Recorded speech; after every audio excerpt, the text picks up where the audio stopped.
kali ini kelompok 2 akan menjelaskan tentang persebaran flora dan fauna.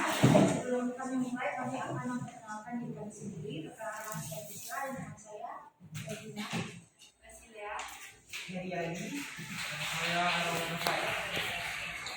Baik, kita akan lanjut penjelasan mengenai penelitian flora dan fauna. F5 anakku. F5.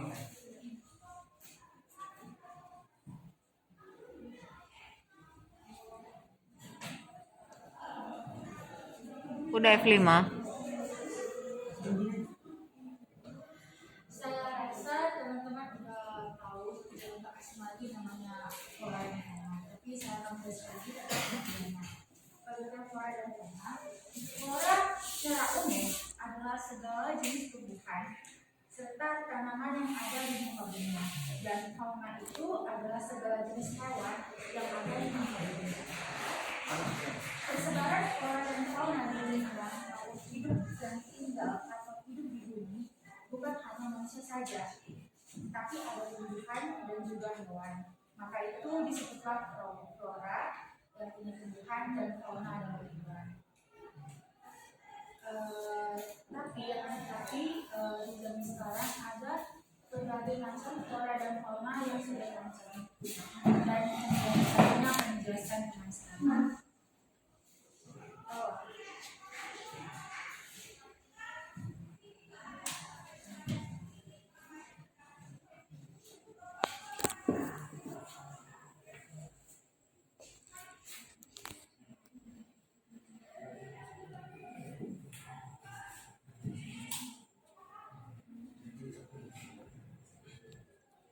Selanjutnya saya akan menjelaskan tentang jenis-jenis flora yang ada di dunia.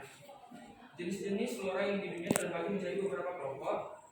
Untuk lebih jelasnya, mari kita simak kelompok flora di dunia. Yang pertama ada hutan hujan tropis. Hutan hujan tropis adalah hutan yang memiliki sistem ekosistem yang paling banyak jumlah floranya sehingga menghasilkan keberagaman flora. Pada hutan hujan tropis biasanya ada banyak sekali tumbuh-tumbuhan yang menempel di batang, pohon palem, pohon rotan, hingga bunga yang sudah sangat terkenal yaitu bunga Rafflesia arnoldii. Selanjutnya ada hutan gugur. Hutan gugur adalah hutan yang dimana banyak sekali tumbuhan-tumbuhan yang menghiburkan bunganya. Biasanya hutan gugur dapat ditemukan di Eropa Tengah, Rusia, Jepang, Tiongkok, Australia, Selandia Baru, dan Amerika Utara. Tumbuhan-tumbuhan yang ada di hutan gugur seperti pohon maple, pohon cemara, pohon pakis, bunga sakura, dan lain-lain. Selanjutnya yang ketiga adalah sabana. Sabana adalah padang rumput yang memiliki pohon-pohon yang cukup tinggi. Meskipun pohonnya itu cukup tinggi, tetapi pertumbuhannya sangatlah jarang terjadi. Kawasan sabana ini bisa kamu lihat di beberapa negara seperti Nigeria, Australia, Costa Rica, India, dan lain-lain. Jika tidak ingin keluar negeri, kamu bisa melihat sabana di Indonesia atau tepatnya di daerah Nusa Tenggara Barat. Pada umumnya, kawasan sabana ditumbuhi banyak sekali rumputan, pohon akasia, pohon palem, dan lain-lain. Selanjutnya ada padang rumput atau stepa. Padang rumput adalah tanah datar yang sangat luas dan kering. Biasanya padang rumput terletak di wilayah tropis hingga ke wilayah subtropis. Negara-negara yang memiliki padang rumput yaitu Afrika Selatan, Kyrgyzstan, Jepang, bahkan ada di Indonesia. Padang rumput di Indonesia ada di wilayah Gunung Semeru. Tumbuhan-tumbuhan yang hidup di lingkungan padang rumput biasanya hanya rumput-rumput saja dan tumbuhan yang tidak berkayu. Selanjutnya ada gurun. Gurun adalah padang yang luas dan tandus dan umumnya gurun berupa padang pasir. Sinar matahari di gurun sangatlah panas, bahkan bisa mencapai 40 derajat Celcius. Gurun ini bisa kamu lihat di beberapa negara yaitu Tiongkok, Kazakhstan, Uzbekistan, India, Iran, dan lain-lain. Tidak semua tumbuhan bisa tumbuh di kawasan gurun. Tumbuh-tumbuhan yang dimaksud yaitu kaktus, pohon kurma, pohon palem, pohon zaitun, dan jenis-jenis lainnya. Selanjutnya ada taiga. Istilah taiga diambil dari bahasa Rusia yang jika diartikan adalah hutan terluas yang ada di dunia. Hutan terluas ini tersebar di Eurasia dan Amerika Utara, Kanada, Siberia Utara, Rusia, dan lain-lain. Tumbuhan yang ada di hutan taiga biasanya berbentuk seperti jarum atau pohon conifer. Jenis-jenis tumbuhan conifer seperti pohon alder, pohon jumper, pohon spruce, dan lain-lain. Selanjutnya saya serahkan kepada Regina. Jenis flora yang ada di dunia selanjutnya yaitu adalah tundra. Tundra adalah daerah beku dan tandus yang terletak di kutub utara. Pada kawasan ini tidak ada pohon-pohon yang menjulang tinggi, yang ada hanyalah rumput-rumput kecil saja. Kemudian jenis-jenis fauna yang ada di dunia. Jenis-jenis fauna yang ada di dunia terbagi menjadi beberapa kelompok. Kelompok pertama adalah kawasan Yardi. Kawasan Yardi berada di Amerika Utara, Kanada, dan Greenland. Pada kawasan ini, hewan yang dapat kita jumpai atau temui adalah bison, kalkun, dan karibau. Kemudian kawasan neotropik. Kawasan neotropik terletak di Meksiko Selatan, Afrika Tengah, dan Amerika Selatan. Hewan-hewan yang dapat kita temui di kawasan ini adalah kukang, tapir, dan antelop. Kemudian kawasan Australia. Kawasan Australia terletak di sekitar Australia, di Selandia Baru, Australia, dan Papua Nugini. Sementara itu, hewan yang dapat kita temui di kawasan itu adalah kanguru dan koala. Selanjutnya kami berikan pertanyaan Herian. Jenis fauna berikutnya adalah kawasan oriental. Tipe hewan oriental merupakan hewan-hewan Asia seperti gajah, harimau, badak, banteng, orangutan, tapir, dan siamang. Persebaran hewan tipe oriental banyak terdapat di India, Cina, Indochina, Filipina, Malaysia, dan Indonesia. Selanjutnya adalah kawasan Palearktik. Palearktik artinya belahan bumi utara. Kawasan ini meliputi region-region di kawasan benua Eropa, Afrika, lingkaran Arktik, Alaska, dan Asia Utara. Pada kawasan ini banyak terdapat jenis beruang kutub, panda, rusa kutub, dan kucing kutub. Selanjutnya adalah fauna kawasan Ethiopia. Persebaran hewan tipe ini meliputi sebagian besar kawasan benua Afrika, Pulau Madagaskar, dan Jazirah Arab. Hewannya antara lain kuda nil, jerapah, zebra, singa, gajah, dan badak Afrika, burung unta, gorila, simpanse, dan lemur. Berikut adalah gambar hewan yang hampir punah terlantar. Yang pertama adalah badak bercula satu yang umumnya terdapat di ujung kulon Banten. Kemudian ada gajah Sumatera, harimau Sumatera, dan komodo. Selanjutnya saya serahkan kepada model Basilia.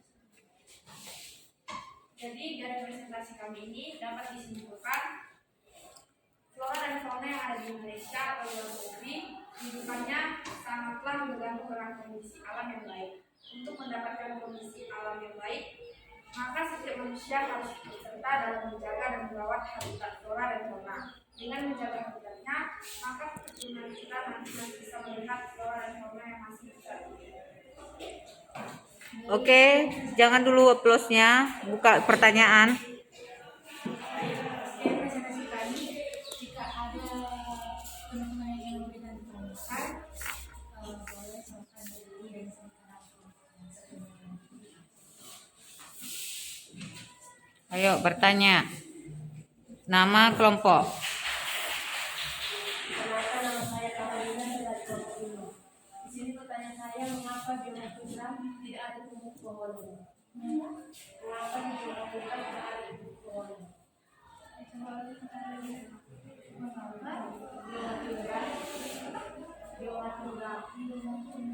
tidak ada tumbuh pohon?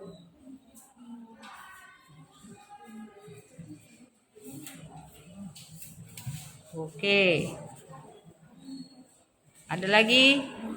Ya, nama dan kelompok ya, Nakku. Saya Indonesia dari kelompok 5. Pertanyaan saya, tadi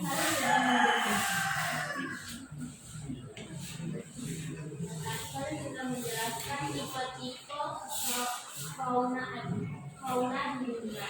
Tipe fauna di Indonesia termasuk tipe yang mana? Bagus.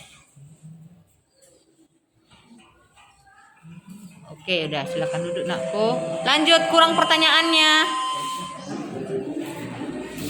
Harus Ibu panggil namanya.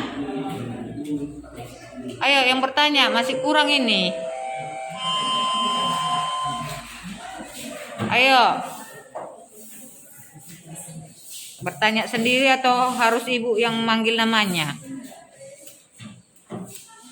Belajar ini semua anakku. Ayo Elizabeth. Kelompok.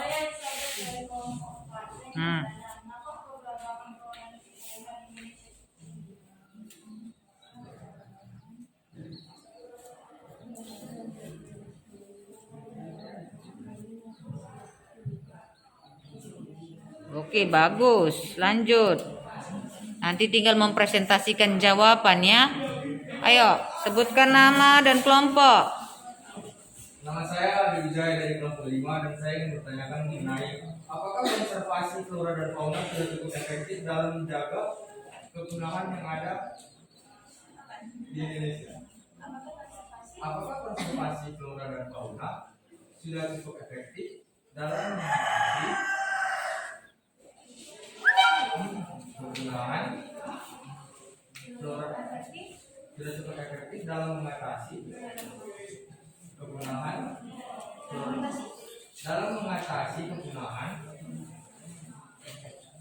flora dan fauna di Indonesia. Bagus. Oke. Ibu nggak segan-segan ngasih nilai tinggi ya kalau aktif di kelas ya anakku. Ayo, nama kelompok. Bentar ya Pak. Iya iya Pak.